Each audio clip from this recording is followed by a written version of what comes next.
HTML allows us to add numbered list. To add a numbered list in the welcome.html file, first navigate to the Style Trend folder in the C drive.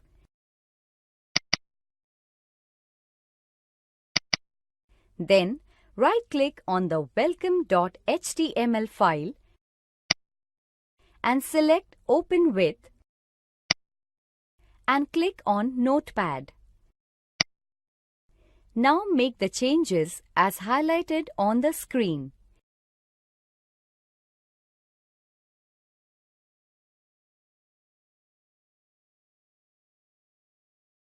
Then, save the file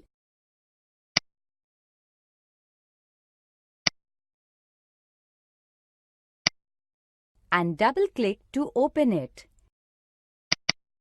The output of the file appears.